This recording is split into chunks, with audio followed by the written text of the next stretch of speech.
வணக்கம். காலை 10 மணிக்கு வந்த அதிர்ச்சி செய்தி.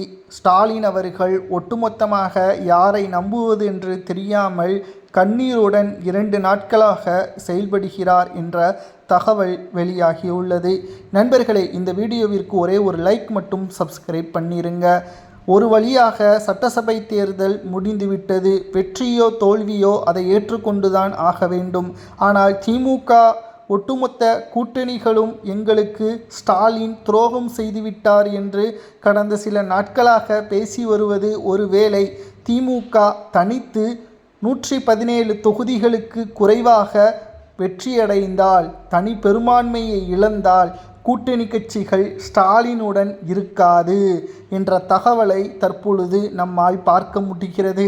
மேலும் தனி பெரும்பான்மையை நிரூபிக்க தவறியதன் காரணமாக கூட்டணிகளே ஸ்டாலின் அவர்களிடம் பேரம் பேசும். துணை முதல்வர் பதவி, அமைச்சர்கள் பதவி கூட்டணி கட்சிகளுக்கு வழங்கவில்லை என்றால் அதிமுகவிற்கு ஆதரவுகளை கொடுப்போம், எடப்பாடியை முதல்வராக தேர்வு செய்வோம் என்பதற்கேற்ப தற்பொழுது ஸ்டாலின் அவர்களுக்கு அதிர்ச்சியூட்டும் வகையில் கூட்டணி கட்சிகளிடம் இருந்து பல தகவல்களும் வெளியாகி கொண்டிருக்கிறது. மேலும் தேர்தல் நாளன்று ஒட்டுமொத்தமாக மக்கள் மத்தியில் திமுக ஆட்சி அமைக்குமா என்ற எதிர்பார்ப்புடன் பல நபர்களும் இருந்தபொழுது கூட்டணி கட்சிகளை மக்கள் ஓட்டுக்களை செலுத்தி முடிக்கட்டும் என்று ஒரே வார்த்தையில் கூறினார்கள். தற்பொழுது தேர்தல் எண்ணப்படும் தேதியே வந்துவிட்டது. ஆனால் வெற்றியோ தோல்வியோ அதை ஏற்றுக்கொள்ள வேண்டும் என்ற மனப்பக்குவம் அனைத்து கட்சி தலைவர்களுக்கும் இருக்க வேண்டும். ஆனால் கூட்டணிகளுக்கு நம்பிக்கை இல்லை என்றால், கூட்டணி கட்சியின் தலைவர்கள் நம்மளை புறக்கணிக்கிறார்கள் என்றால் நிச்சயம் அந்த கூட்டணி அடுத்த தேர்தல்களில் தொடருவது மிகப்பெரிய ஒரு கடினம்.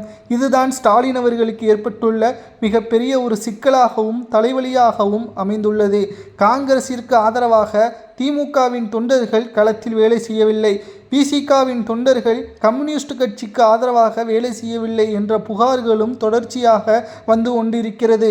வெற்றியான 25 கட்சிகளுடன் கூட்டணி வைத்து அனைவரையும் வந்தவர்களை எல்லாம் கூட்டணியில் சேர்த்து கொண்ட ஸ்டாலின் அவர்கள் தற்பொழுது தனி பெரும்பான்மையை இழக்க நேரிடும். ஒருவேளை தனி பெரும்பான்மையை இழக்க நேரிட்டால், எதிர்க்கட்சி அந்தஸ்து வந்துவிட்டால் நிச்சயம் சட்டப்பேரவையிலிருந்து சட்டை கிழித்து கொண்டு ஆளுநர் மாளிகைக்கு போவாரே தவிர இனி ஒருபோதும் தலைமைச் செயலகத்தில் முதல்வர் அறைக்கு செல்ல மாட்டார் என்ற ஒரு தகவலும் சமூக வலைதளங்களில் கூறப்படுகிறது.